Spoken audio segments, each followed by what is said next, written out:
Hello students. In our last video lecture, we have discussed about the king post truss, that is the type of pitched roof. Now, in the today's lecture, we are going to discuss about the queen post truss. This truss is differ from the king post truss in having two vertical members known as the queen post. The upper ends of the queen post are kept in the position by means of horizontal member known as the straining beam. Additional purlins are supported on the queen post. A queen post truss is suitable for roof span varying from 8 to 12 meter as shown in the figure. So this is the queen post truss. What is the difference between queen post and king post? That is, in the king post we are just having only one vertical member which is supported for this pitched roof, but in the queen post we are having two vertical members which are going to be support to the purlins. Next type of the roof, that is the lean to the roof. It is the simplest form of pitched roof and it is known as a pent roof or the SL roof. In this type of the roof, one wall is carried up sufficiently higher than the other to give necessary slope to the roof. A lean-to roof is generally used for the shades, outhouses attached to the main building, veranda, etc. This is suitable for maximum span of 2.4 meters. So this type of the roof, it is generally provided in the areas or in the shades and etc. So in this type of the roof, the one wall, that is the height of one wall, it is kept higher as compared to another wall, and the roof is supported on these two walls. So this is known as a lean to the roof. Next, that is the flat roof. A roof which is nearly flat is known as a flat roof. It should be noted that no roof can be laid perfectly leveled. The roof must have some slope in one direction or the other to cause rainwater to flow off rapidly and easily. The construction of the flat roof is same as that of the floors, except that the top surface is made slightly sloping in the case of flat roofs. So in the flat roofs, what we are doing is we are providing the smaller slope to the leveled surface. We are not perfectly leveling all the surface, because to drain off the rainwater from the surface, we have to provide the some slope to the surface. So that is the flat roof. Now the materials used for the roofing purpose. The various materials are used for the roofing purpose. Some of these are plain tiles, AC sheets, GI sheets, plastic sheets and fiber sheets. So first of all, the plain tiles. The plain tiles are made of clay or the concrete. Through the clay more common, plain or the flat tiles are manufactured in the rectangular shapes of the sizes varying from 25 cm, 15 cm to 28 cm by 18 cm, which thickness from 9 mm to 15 mm. The tiles are not perfectly flat but having a slight chamfer of 5 to 10 mm in their length. Before laying the tiles, the common rafters are laid at 20 to 30 cm spacings. The battens are then fixed across the rafters at a spacing 4 to 6 cm. So these are the plain tiles which are provided for the roofing purpose. So after the finishing, it look like the image. Next, that is the asbestos cement sheets. These sheets are manufactured from asbestos fiber and a Portland cement. These sheets are now becoming popular for the industrial buildings, factories, sheds, auditoriums, and even residential buildings. They are cheap, lightweight, tough, durable, watertight, and fire resisting. The main advantage is that they are available in the bigger units, hence, the supporting frame is also cheaper, easier, and lighter. These sheets do not require any protective paint. Construction of AC sheets is carried out very fastly. So these are the asbestos cement sheets which are more popular nowadays for the industrial sheds roof. Then the galvanized iron sheets. The GI sheets are also widely used. They are stronger than AC sheets. Due to the higher cost, they are replaced by AC sheets. They are not used for the slopes flatter in 4, 1 in 4. GI sheets are made from iron sheets which are galvanized with zinc to protect them from rusting action of water and wet weather. These sheets are fixed in a manner similar to the AC sheets. Now, the next point from the finishing material or finishing of the building, that is the plastering and necessity of the plastering. So, first of all, the meaning of plastering. The plastering is the process of covering a rough surface of wall, columns, ceilings, and other building components with thin coat of plastic mortar to form a durable surface.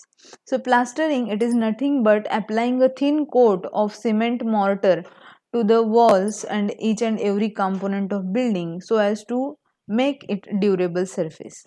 What is the necessity of plastering? First, to provide a even and smooth, regular, clean and durable surface, to fill the joints of masonry work, to protect the surface from atmospheric influences by acting as a protective covering. The plaster provides a smooth surface which does not allow dust, dirt and vermin to lodge on it, to provide a satisfactory base for decorating the surface by applying whitewashing, color washing and painting, etc. So these are the things for which we have to make the plastering of the various elements of the building. Then the various types of mortars which are used in the plastering.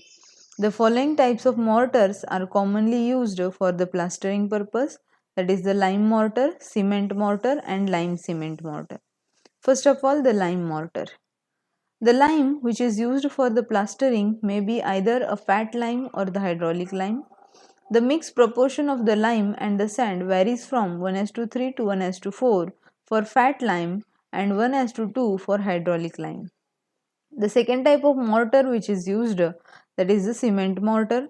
The cement mortar is the best mortar for the external plastering work. Cement mortar is stronger than the lime mortar. Cement and sand mix proportion varies from 1:4 to 1:6. Sand used for plastering should be cleaned and angular. When the water is mixed in the cement and sand, then the setting will start within the 30 minutes, which is known as the initial setting time. Now the third type of the mortar which is used into the building construction, that is the lime cement mortar, which is the combination of lime and cement.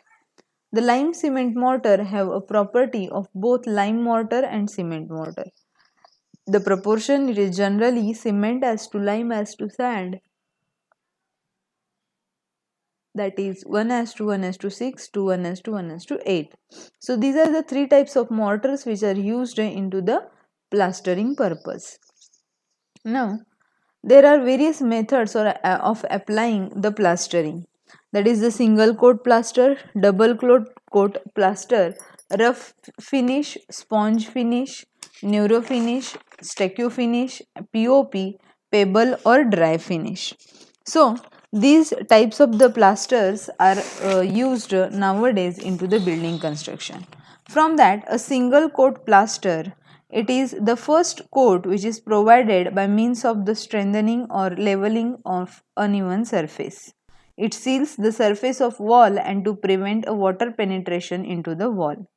After providing a single coat plaster, we are using a double coat plaster. The second coat is applied after preparing the surface of first coat as mentioned above. So however we are providing a single coat plaster, after providing a proper single coat plaster, we are providing a double coat plaster on that. The second coat is spread uniformly with the trowels. It is pressed and nobbled with the wooden edge to obtain a desired surface. It is finally finished by slightly sprinkling water over the plastered surface and rubbing it with the floats. The thickness of second coat is usually in between 6 to 10 mm. Now the third type of the plaster, that is the rough finish. So this rough finish is which the mortar is dashed against the surface by means of large trowel, and the surface is roughly finished by the light movement of the wooden float. The mortar contained of coarse grained and sand and usually proportion of 1:3. So in the rough plaster, what we are doing is the rough finish is provided with the dashes against the surface by means of the large trowels. The next type of finish, that is the sponge finish. The sponge finish, in which the sponge texture surface are freely moved or made on the final coat of the plaster with the help of the suitable tools. This finish is textured finish. Next, that is the neuro finish. This coat, it consists of a great white or the fat lime called as a neuro. The fine white sand or the sea and the create white or fat lime are mixed with the proportion of 1:2 and laid on the second coat. This coat or finish applied after 5 days of the completion of the second coat. The thickness of this coat is 3 mm with straight plane and marble with the straight edge. The surface is well rubbed with the wooden float and then finally finished with the trowel to obtain a desired surface. Sometimes a small quantity of mica powder and gypsum can be added to the mixture. So that is known as a neuro finish.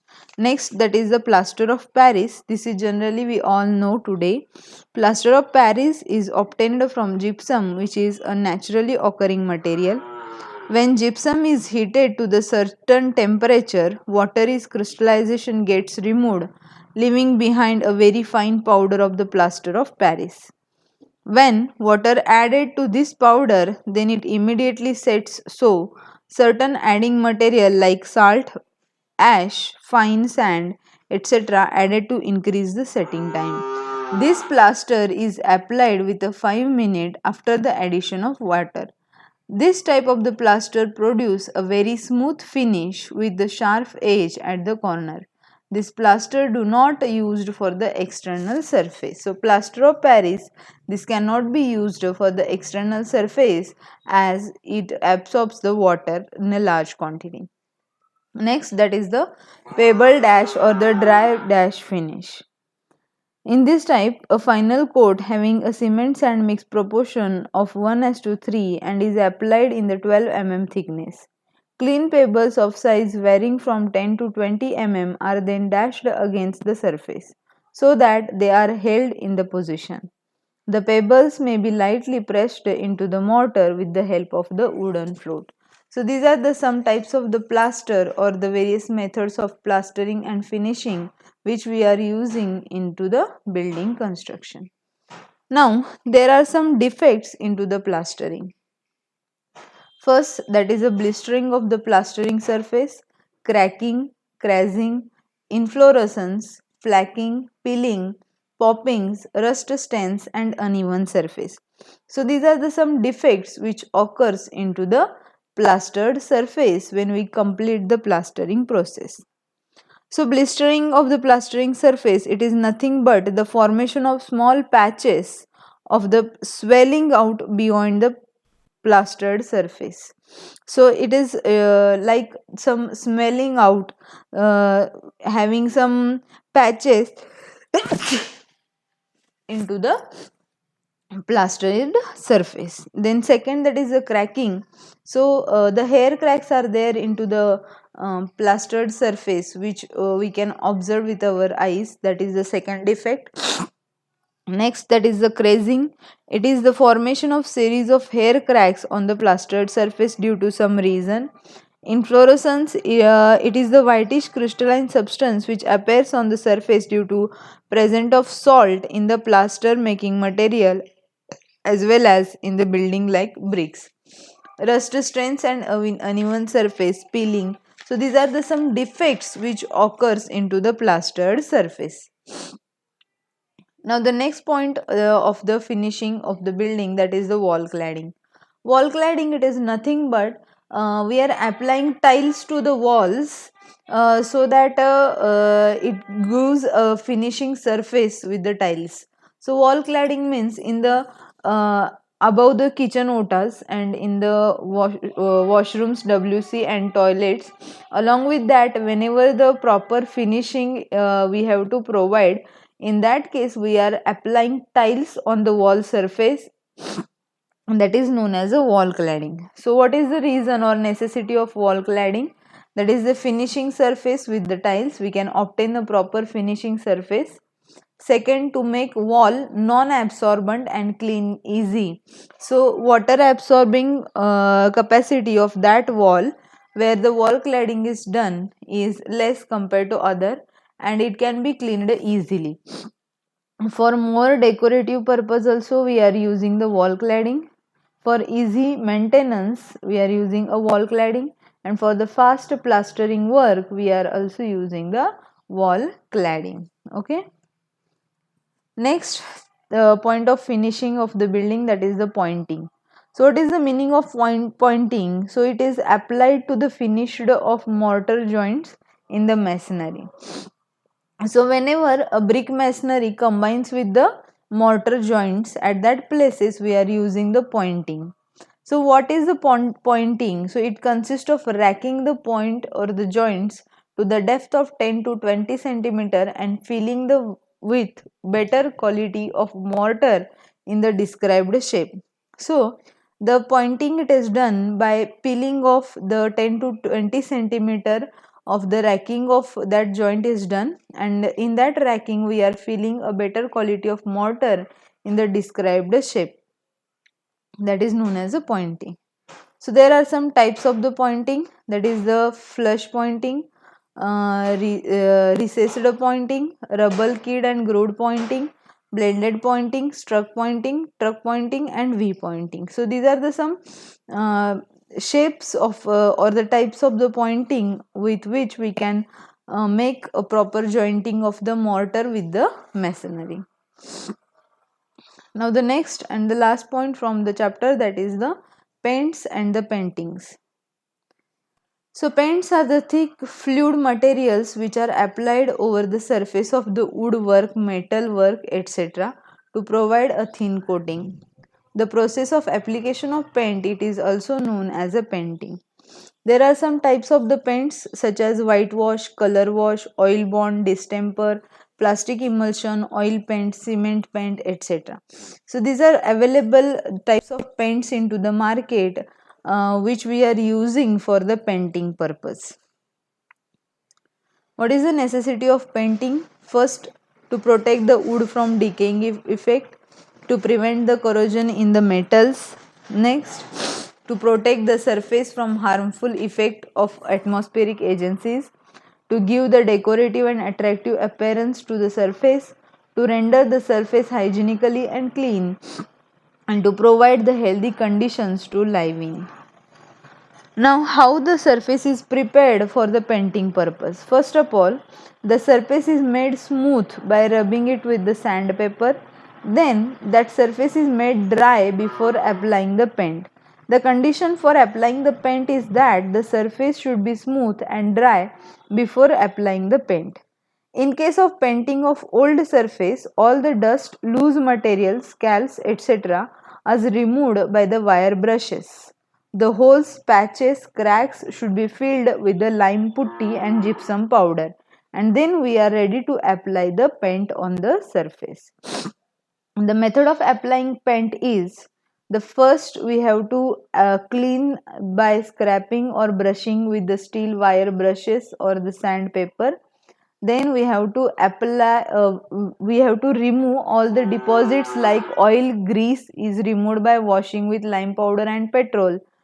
Then the prime coat and the first coat is applied on the surface. Later that coat is dried completely, then the next coat is applied for the painting. So this is the method of applying painting on paint on the wall surface. So this ends our chapter.